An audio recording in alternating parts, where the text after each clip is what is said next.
How do you overcome fear through sales? Are there any kind of macro ways of looking at that? Yes, absolutely. Understanding that's a fucking great question based off something that I know how to answer at a really methodical way that gives someone a practical step to do it as well. If you're in sales, you know to look for objections. It is like it's common. You have to look for objections. With fears, using sales and marketing skills that you can actually or that you're already aware of on how to use those to get to the next stage of life and through those fears, is if you this takes a little bit of work. This isn't a contextual thing that you can just go say, I'm going to work out the objections. It has to be something where you need to be have the ability to be consciously aware enough of your own internal dialogue in the way where you can understand what the objections are when you're having a desire to do something in your life and you want to be a hypothetical, right? I want to start a podcast. I want to go out there and get my podcast out there, but I'm way too scared to do it because people are going to say shit about me and I don't know what they're going to say behind my back. That is a very valid, unknown, uncertain situation that you're going to put yourself into comes down to it. But until you identify what the true core belief there is, and you, most people, it's like either I don't deserve it, I don't believe I can do it, I don't believe I can stay consistent enough for long to make it happen, whatever it might be. These are all subconscious objections that are coming up, if that makes sense. But if you can use that skill of sales and the objection finding and the objection killing in sales and work out, cool, I know now that when I was going to put my podcast out, I have this fear, this fear, this fear. These are all just objections from my subconscious. How can I now, and this is something you should all go watch a TED talk by Tim Ferriss called Fear Setting.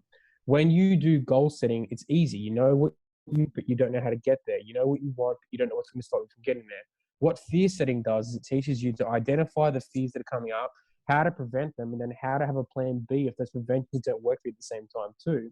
So with me, how what fears, I use the objection finding skill sets of sales and marketing and work out what the fears are, but literally write them out. I do this every single morning. When you saw me on the bay run, 9 times out of 10, people go, hey man, I saw you on the bay run. I'm like, I wasn't at the bay run. My body was at the bay run, but I was not there. Like, I was I'm usually setting. there with, yeah, I was fear setting. I was working out what the fucking problems are in my life that I need to overcome right now. I'm working out a practical plan for that and working out what plan B is further to that at the same time too. But I do it habitually. So I know what's going to work, what's not going to work. And, you know, I know if it fucks up, I can go back to that process again tomorrow. You know what I mean? And then from the marketing side, the easiest way I can teach you how to be a good marketer right now and anyone to be a good marketer is work out what people want. Step 1 is working out what people want. Step 2 is working out what the objections are. Step 3 is working out what they don't want to do to get there. Step 1, I want to have a podcast, but I don't want to do it and feel scared. So I want to have a podcast without feeling the fear of being a podcaster, even if my initial thoughts were that I'm too scared to be a podcaster. That's the objection, the fear, and the thing that I don't want to do. If you can talk to yourself like you're a marketer and say, hey, and this is actually, it's a hypnosis technique called inclusion, where you can actually go and say to yourself, like, yeah, I'm going to be a podcaster and I'm not going to be scared of what's going to happen, even if my subconscious tells me that's what's going to happen because I've been so self-sabotaging in the past before. It retrains your subconscious because you've acknowledged those objections and you're telling yourself daily as a mantra through the marketing methodology on how you can get through it and how you will consciously make that happen for the rest of your time until you need to actually get through to the next problem that you're going to deal with.